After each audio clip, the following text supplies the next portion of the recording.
This is WWE superstar Drew McIntyre, and you're listening to the WWE Podcast. The champ is the one that everybody wants, me. It's going to WrestleMania. Claymore! Austin 316 says I just whipped your ass. This is my iron. You're going to acknowledge me. Good morning, good afternoon, good evening, hello, whatever time it is with you and wherever you are.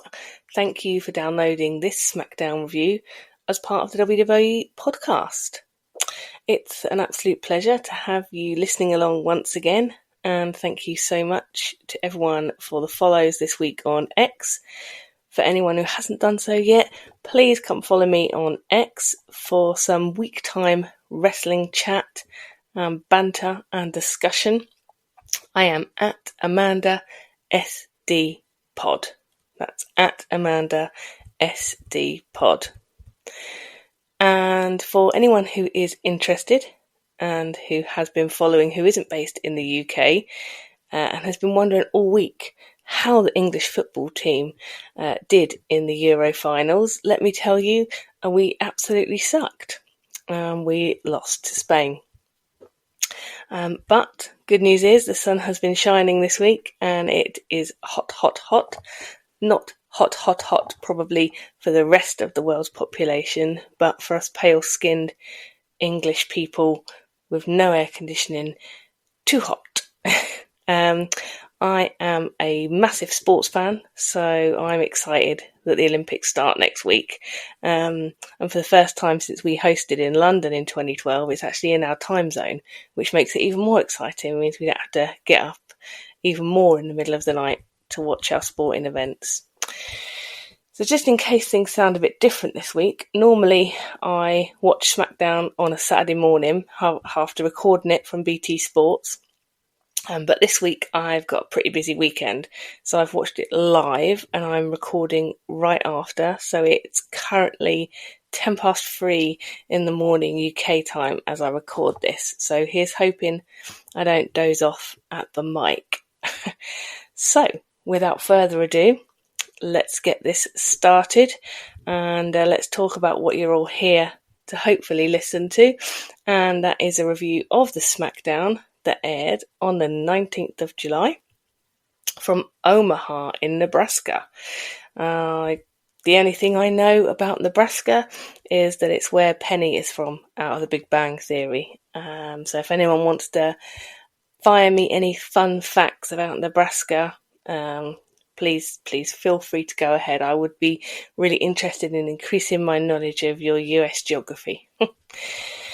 So tonight's show opens up with a recap of last week's new Bloodline, Modern Bloodline, Bloodline 2.0 beatdown shenanigans last week with Cody and Randy. We get a reminder of the match at SummerSlam and Solo talking down Roman again and again with the moody sepia tones. I liked them for the first couple of weeks, but maybe they need to look at a different palette because we always seem to be looking at them in sepia tones. Anyway, that's just a silly small point. So first up and first out this week is Cody. His music hits, and as always, he gets an absolutely massive pop. He doesn't look in bad shape considering he got a good kick in last week. The Cody versus Solo match has a nice looking graphic, so it looks like that match is official at SummerSlam, like we didn't know it would be, but we all did. Wade and Corey are reminding us that after what happened last week, it will be very hard for Cody at SummerSlam. Yep. No kidding. Cody cuts his promo. He wants to talk about Randy Orton. He tells us that he's very proud to have Randy as a mentor and as a friend. He says he wouldn't be standing here as champion, but wouldn't be back in WWE, he alludes to as well, without him. The crowd obviously loved this, as Randy is very much over at the moment in a non-heel role, and they cheer for Randy. Cody says that he feels very guilty after all Randy's been through. He's a guy with a family, and he had his terrible injuries with his spinal fusion surgery. And to see him destroyed by the bloodline last week felt terrible. He tells us that he considers Randy to be his brother and his family. And Cody then talks right down the camera to Solo. And he reminds Solo that he has already told him, and before Mania 39, that Cody didn't think Solo was ready. He warned Solo not to try and erase his time as the enforcer to the original bloodline, and now he's trying to be the tribal chief and he still isn't ready. So I'm finding this quite fun because this is obviously alluding back to storytelling at the WrestleMania before last. They're bringing in all of those threads, and I think, as I said last week, probably and the week before as well, really enjoying this storytelling. Feels very immersive and very all around rather than in isolation. So for me, this is just brilliant at the moment. So he barely gets to finish his sentence, and randomly he's interrupted by what I can only call the two smuggest looking blokes on the TV tonight. Don't know what they've got to be so happy about. They've been roundly beaten twice in a row by DIY, but there we go. Here come Waller and Theory. Bit weird. Can't really figure why they're getting involved in this. Anyway, the crowd are booing, and Theory starts to cut a promo saying that because of Cody, he got attacked by Jacob Fatu last week. Cody reminds him that it was actually Waller that kneed him right in the face, and clearly there's still plenty of tension between the ex-tag team champs. Waller interrupts and tells him not to bother pushing that narrative, and blames Cody and says he should feel guilty for Randy getting beat up. Cody then snaps and starts beating down Waller, but obviously Theory gets involved. The numbers game works against him, and he's chucked out of the ring. Cody gets a chair, sorts out Waller, kicks Theory, and I had to do a rewind here because I didn't quite catch who the guy was. The guy who handed Cody the chair is Terence Crawford, and he's a boxer, and his hometown is Omaha. And as I said, I had to rewind to catch that. My apologies, I'm not really into boxing. So Cody comes out just about on top, but it really does look like everyone is out to get him right now, which is, I guess, the point and what we're supposed to be feeling. So again, the storytelling is absolutely working. We then move backstage. We see Carmelo Hayes getting a haircut.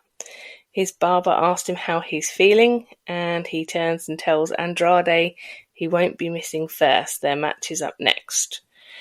My hairdresser definitely has better chat than that guy. We talk, where are you going on your holidays? Are you doing anything this weekend? How's work? This guy just, had one line. But there we go. Maybe he's like a special WWE barber. So we go from we go to a break, and we come back from the break, and we see Cody bump into Nick Aldis backstage, and he says that he wants a match tonight with Theory and Waller so he can send a message to the Bloodline. Nick agrees, but tells him he needs to find a tag team partner. Cody says he doesn't need one. Yeah, you do, Cody. Definitely. Nick tells him to find a partner by the end of the night or he can't have the match. So now we're all wondering who his partner's going to be. We know it's not Randy because Randy seems to be written off at the moment following the beatdown from last week. So we go back to the ring and we get tonight's first in-ring action. And we have Carmelo Hayes making his way to the ring. And as my mum would have said, doesn't he just think he's body every self? For anyone who's not sure what that means, basically just means doesn't he love himself a bit too much? I'm sure he's wonderful, but wow. Out comes Andrade, and the crowd doesn't seem to be super into either of these guys too much. Obviously, that's the impression that comes over on TV. In person might be quite different, and I think often is quite different when you're actually there in the arena, but certainly from the coverage that we got here, neither of them seems to be that over with the crowd, which is a shame. As we kick off, the start is obviously very athletic. Both guys, very impressive, very even start, a couple of quick covers each, and the match keeps going back and forth.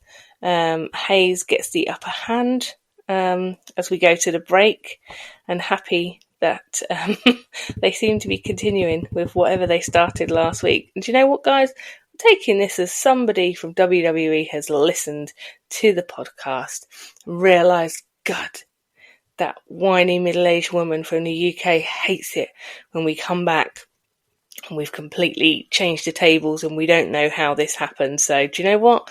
Let's just not do that anymore. Let's either give them a summary or let it be as it was before they went to the break. I'm kidding, obviously, but anyway, so I'm happy to say, come back, Hayes is still in charge, and we also get a replay of what happened over the adverts, which is brilliant. So I have to find something else to whinge about now.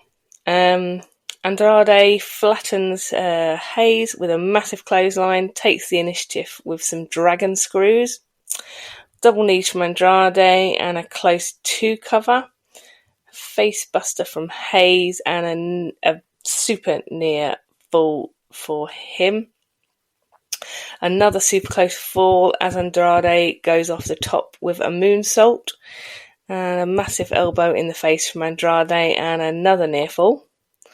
Hayes pulls off his move, which I think is called the first 48, and a counter as Andrade comes from the top rope again, leading to another near fall, this time for Hayes.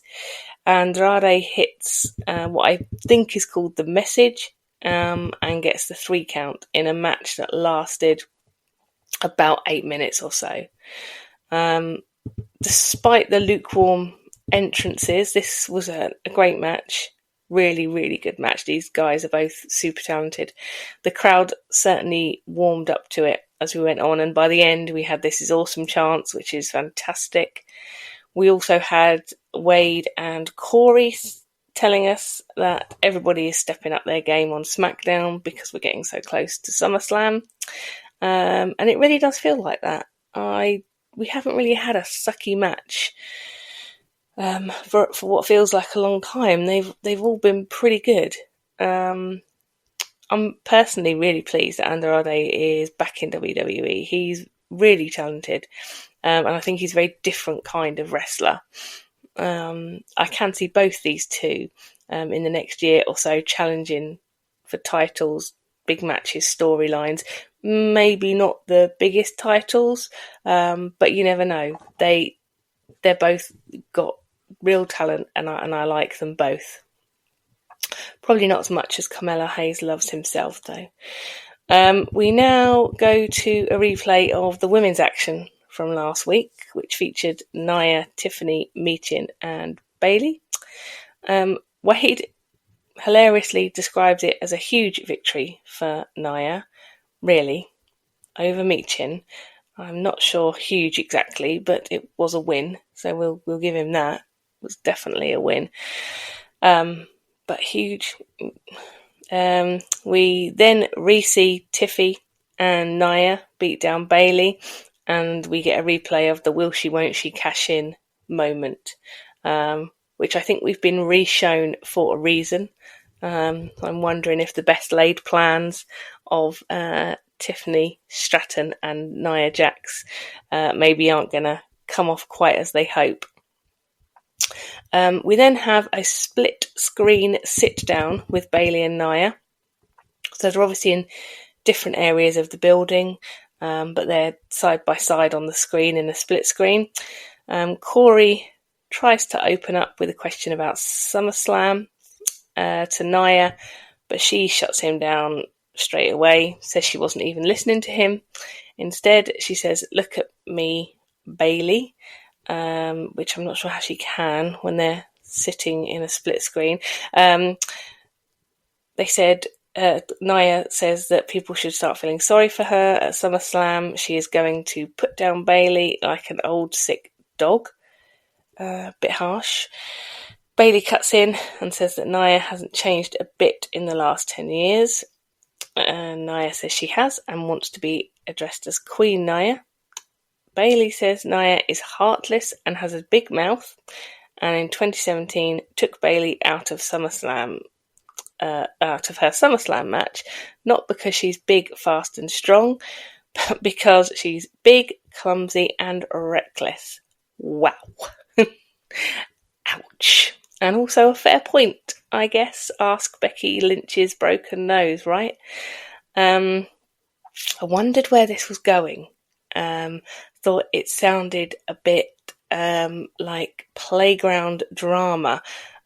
You're heartless and you've got a big mouth. And I was thinking, oh God, where are we going with this? But then when we got the big, clumsy and reckless, that was great. I love it when they are in the grey area between real and storyline. So at this point, Nia does some pretty awesome smell the fart acting face. That's a Friends reference. If you know, you know. If you don't know, I apologise, but do Google it. It's hilarious. Nia says she's content being the queen and being on top. I don't think she is on top because she doesn't have the title, so technically she's not on top.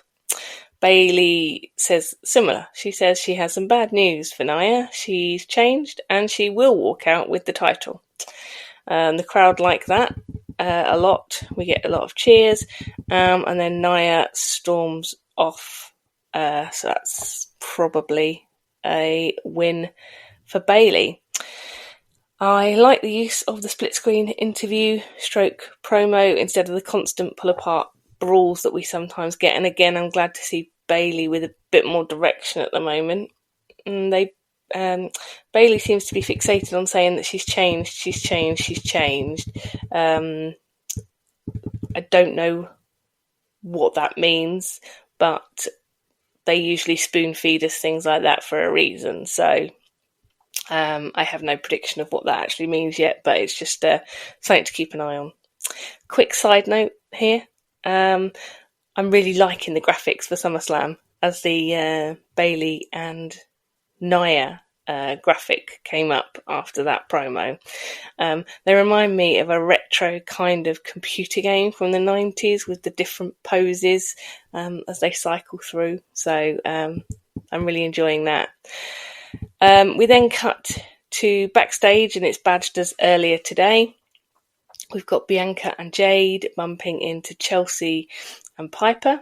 Bianca says they look lost and they all seemingly want to talk to Nick Aldis. Chelsea has the cheek to say, "Are you just going in there to complain?" God, I love her. Absolutely love her. I know we're not supposed to. We're supposed to be irritated by her, but I'm not. I love her.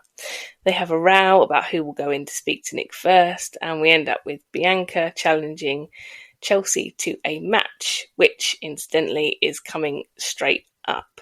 So the next match we have is Bianca versus Chelsea. So out comes Bianca, accompanied by Jade. They seem to get a decent pop, which is still going on when we come back from the break, actually. So must have been a good one. And down comes Chelsea again, a decent pop, accompanied by Piper. Corey asks Wade why Piper is always in such a bad mood, and he makes a random comment about her being like a dog. I'm not sure he'd say that to her face, but there we go. And on with the match. Chelsea gives Bianca a snide slap to start off. Bianca soon gets the upper hand with her power game. Chelsea nearly nicks it by holding the tights, but Belair counters and gets the 3 count in a match that lasted less than 3 minutes. Bit annoying. Don't know why. 3-minute matches. I know that we're to believe that Bianca is, and she is, a very powerful and a very good athlete, but Chelsea just did an amazing showing in Money in the Bank. We know she's capable of much more than that, so that's frustrating. A match that lasted less than 3 minutes. Chelsea has a bit of a tantrum, and it looks like we're lining up for a tag team match with those four in the future, which is great. It's good to see them developing the tag team division outside of the championship belts. And then we get Isla Dawn and Alba Fire, the tag team champs, come onto the big screen and say they've heard that Jade and Bianca are looking for them, and they will have a match next week, but they don't commit to it being a rematch, which I'm sure is very frustrating for Jade and Bianca. We come back from the break, and Nick Aldis is in the ring. He reminds us that the contract for the US Championship is already signed by him and LA Knight. If you remember, that was done last week. He brings out LA Knight first to the usual massive pop, and then out comes Logan Paul, who's they start booing him before he even gets announced properly. He takes the mic straight away, and the boos continue with some Logan sucks chants. And he says, why would he give LA Knight a shot at his title? LA Knight says every time they have a face-to-face, he has owned him, but he doesn't want to take it away from Logan Paul, that he is the guy around here, he has got the title. He says he beat him at the Money in the Bank qualifier, and now he's chasing him down to get him to sign the contract, which is a fair point. Logan says he doesn't need this match, but LA Knight is desperate for it, and Logan says that he has so much more in his life than just wrestling. He goes on to list a bunch of stuff about his brother and about his brands and about his other things that he does. He says, and I had to write this down because this is quite weird, he says the name Paul is built into the zeitgeist of sports culture. Bit of a reach, but okay, Logan. LA Knight points out that Logan's brother is willing to jump into the ring with Mike Tyson. Mike Tyson, who must be about 700 years old by now. But Logan doesn't have the balls to get in the ring with LA Knight. That seems to really tick Logan Paul off, and he signs the contract, and they have a bit of a face-off in the ring. Thankfully, with Nick being an ex-gladiator, he has it all under control, or not, as Paul blindsides Knight. God, I hope LA Knight wins at SummerSlam. So an early prediction, and also really hope that LA Knight wins. I would love to see him with a title, and I think he really deserves it. He's no spring chicken. He's been around for ages, and I think, honestly, he really deserves that title. So everything is crossed for me. We then get a vignette for Miss Money in the Bank, Tiffany Stratton. Pretty much just a montage of her athletic moves, saying how good she is, and that she's the centre of the universe, and it's Tiffy time, and that goes on for about 30 seconds. Reminding us all of her epic win at Money in the Bank. And then she comes down to the ring with Nia Jax in tow, and she still didn't bedazzle the Money in the Bank briefcase, which I think I'm secretly a little bit disappointed about.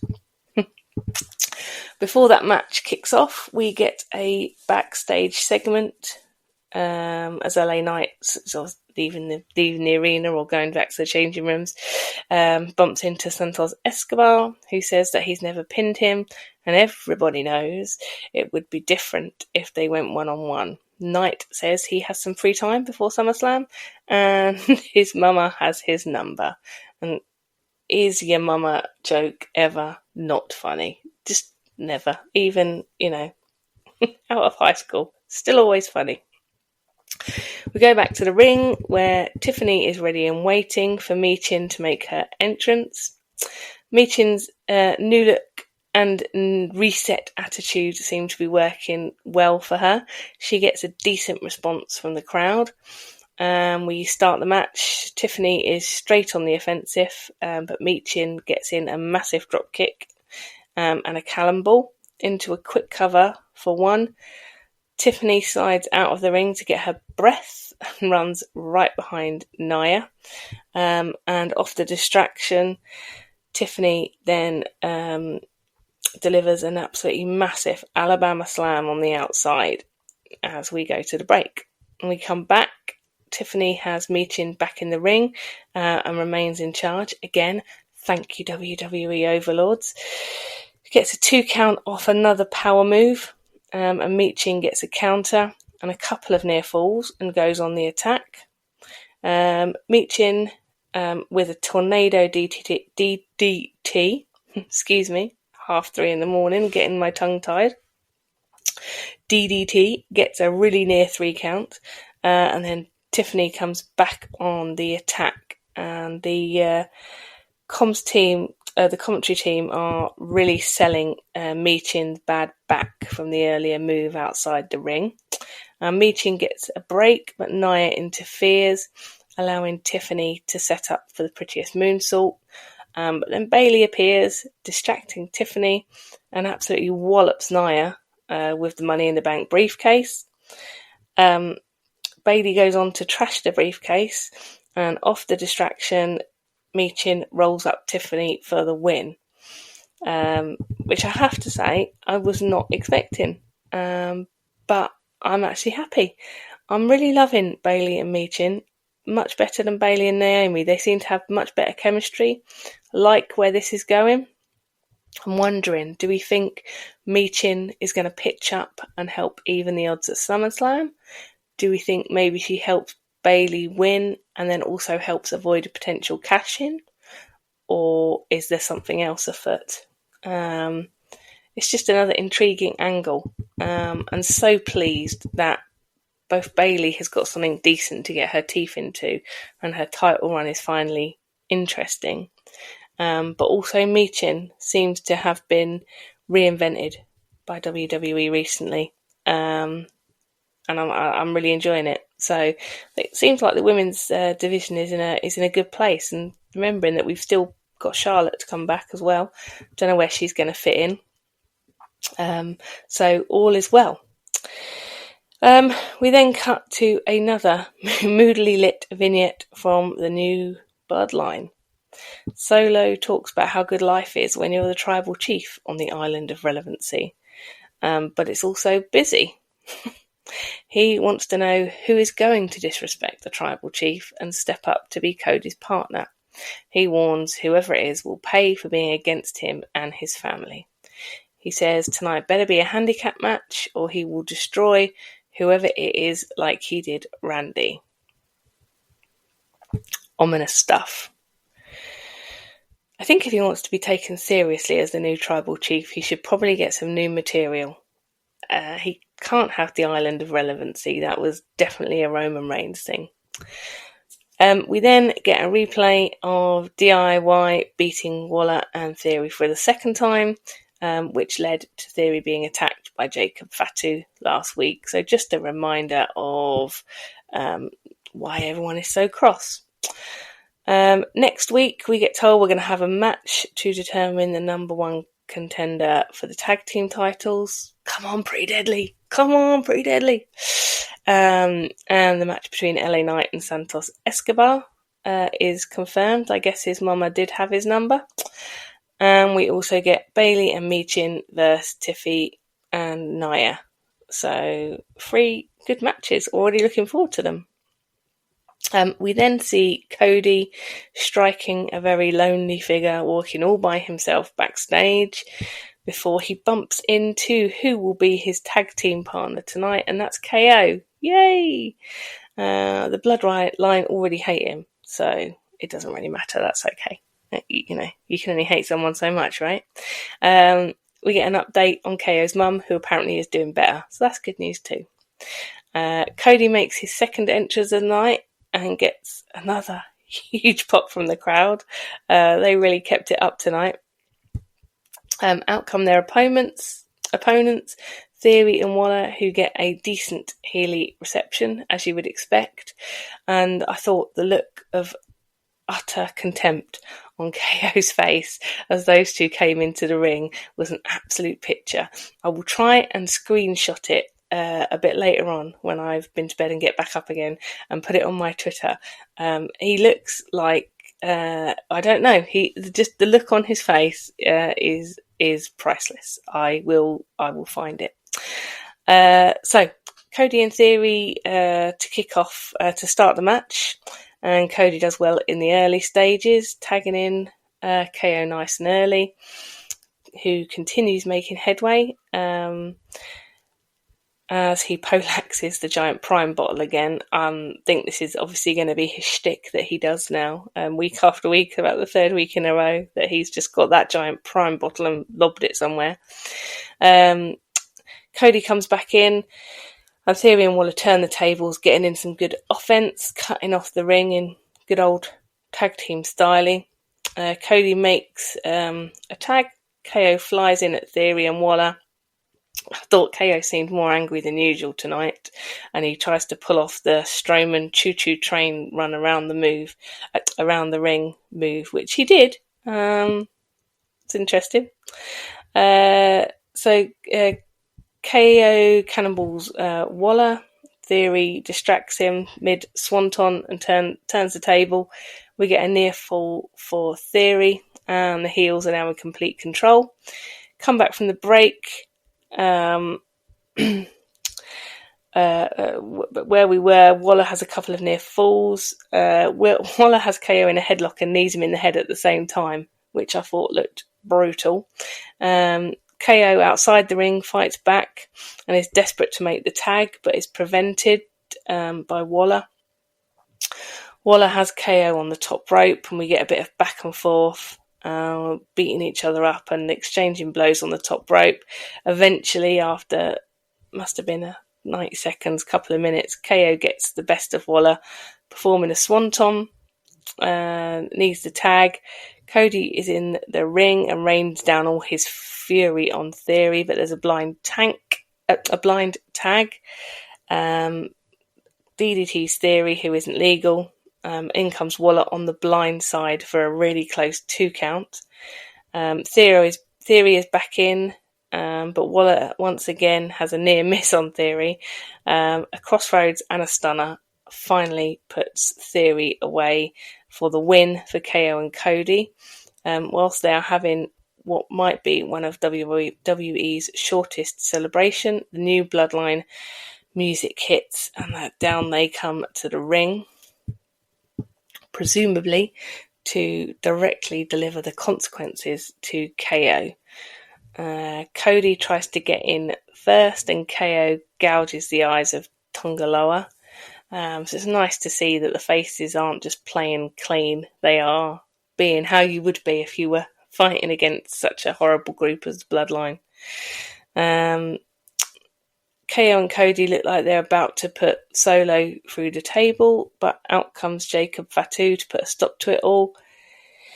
He smashes KO 5 or 6 times in the corner while Cody is forced to watch, and finishes off with a flying headbutt, which looks pretty gnarly. And then the Bloodline finally put Cody through the announce table. Again, we end the episode with the Bloodline with their wands in the air, surrounded by their decimation as the crowd continue to cheer for Roman. So I guess the story we're getting here is that Cody's allies are being picked off, being removed one by one, as I think now this looks like KO is ready to join Randy on the shelf in storyline, as Cody heads to SummerSlam all alone, hopefully queuing things up perfectly for Roman and the OG Bloodline to return. At least I really, really hope that's what we get. It would be such a shame if we got to SummerSlam and that isn't what happens. But I hope it is. So, all in all, I think another really good episode of SmackDown. Feel very lucky that I have got this show to review. I also watched Raw this week, as I always watch both shows, and I definitely think that SmackDown is the more interesting show to watch. So I feel like we're lucky. And I was thinking, if we could swap anybody, like a little mini mid-season draft from Raw, who would we have? So I'm going to say, obviously, CM Punk, closely followed by Rhea Ripley. But I'd love to know what you guys think. So give me a shout on X. I am at Amanda SD Pod. Let me know who you would like to bring over to our show. As I said, I am a firm believer with CM Punk and Rhea Ripley. So let me know. One boy, one girl. Who would you have? So guys, that just about does it for this week's show. It's 3:43, way past my bedtime. Once again, and as always, thank you for having me in your ears. Thank you for all your comments and the interactions on Twitter over the week. I really appreciate it. Until next time, I hope you have a great week, and remember, be kind. Thanks for listening to the WWE Podcast. Don't forget to subscribe on your favorite podcast app so you don't miss a show, or head to WWEpodcast.com. And for all of these shows ad-free, head over to patreon.com/WWE Podcast. Until then, we'll see you next time.